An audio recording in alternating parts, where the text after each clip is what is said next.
আসসালামু আলাইকুম বন্ধুরা, টিপি টেক পয়েন্ট থেকে আমি রান আবার চলে আসলাম। অনেক দিন পর আসলাম মোবাইল রিলেটেড কিছু তথ্য নিয়ে আপনাদের কাছে। কারণ আমি আসলে ফিল্ড লেভেলে কাজ করি, তো যার কারণে একদম অথেন্টিক যে ইনফরমেশনগুলো আছে ওইগুলো আমি আপনাদেরকে দিতে পারবো। তো চেষ্টা করবো এখন থেকে ধারাবাহিকভাবে অন্যান্য কন্টেন্টের পাশাপাশি মোবাইল রিলেটেড যে বিষয়গুলো আছে ওইগুলো আপনাদের সামনে তুলে ধরার জন্য।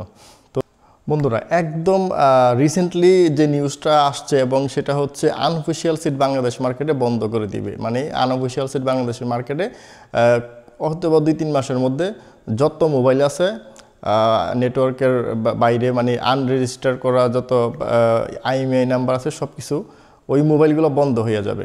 তো এই নিউজটা কিন্তু আমরা বিগত 3-4 বছর যাবত শুনে আসতেছি, বন্ধ হয়ে যাবে, এই বছর বন্ধ হয়ে যাবে, ওই বছর বন্ধ হয়ে যাবে, কিন্তু কোনো বছরই বন্ধ হয় না।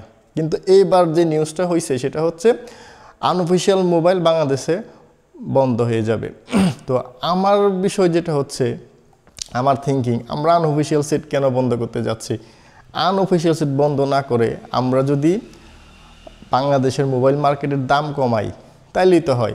কারণ নর্মালি আনঅফিশিয়াল যে মোবাইলগুলো আমরা কিনি, অফিশিয়াল এই সেটগুলোর দাম অনেক বেশি, যার কারণে কাস্টমার বাধ্য হয়ে আনঅফিশিয়াল সেটগুলো কিনতেছে এবং সরকারে কিন্তু বড় ধরনের রাজস্ব হারাইতেছে। তো আমার কথা হচ্ছে, মোবাইলের দাম যদি আমরা কমাইতে পারি তাইলে তো আনঅফিশিয়াল সেট কেনার দিকে ঝুঁকবে না কাস্টমার। তো একটা সাধারণ উদাহরণ দেই, সেটা হচ্ছে S24 আলট্রা। অফিশিয়ালি বাংলাদেশের মার্কেটের প্রাইস হচ্ছে 2.5 লক্ষ টাকা, আর আনঅফিশিয়ালি হচ্ছে 1,24,000 টাকার মতো বা 25,000 টাকার মতো। তাইলে এই যে এত বড় প্রাইজের গ্যাপ, কাস্টমার কেন কিনবে অফিশিয়াল সেট? তারপর আর কিছু উদাহরণ দেই, আপনার S24 আলট্রা পাকিস্তানি রুপিতে 1,73,000 বা 75,000 টাকা পাকিস্তানি কারেন্সি অনুযায়ী। অথচ দেখেন বাংলাদেশের সাথে পাকিস্তানের কারেন্সির মানে টাকার যে মান, 1 টাকা সমান বাংলাদেশের টাকা প্রায় 2.5 টাকা।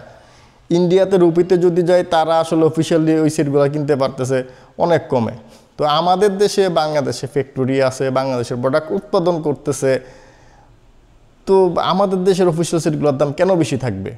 এখানে কিন্তু বিশাল বড় একটা কি কাজ করতেছে আমি জানি না। তো মানুষ তো বাধ্য হয়ে আপনার আনঅফিশিয়াল সেট কিনবে। যখন আনঅফিশিয়াল সেটের সাথে অফিশিয়াল সেটের প্রাইজের যে গ্যাপটা এটা পূরণ হয়ে যাবে, তখন তো মানুষ আর আনঅফিশিয়াল সেট কিনবে না। এত বড় মার্কেটের যে গ্যাপ আপনি কিভাবে বন্ধ করবেন? মানে প্রতি বছরই তো শুনি বন্ধ হয়ে যাইতেছে, কিন্তু বন্ধ হইতেছে না।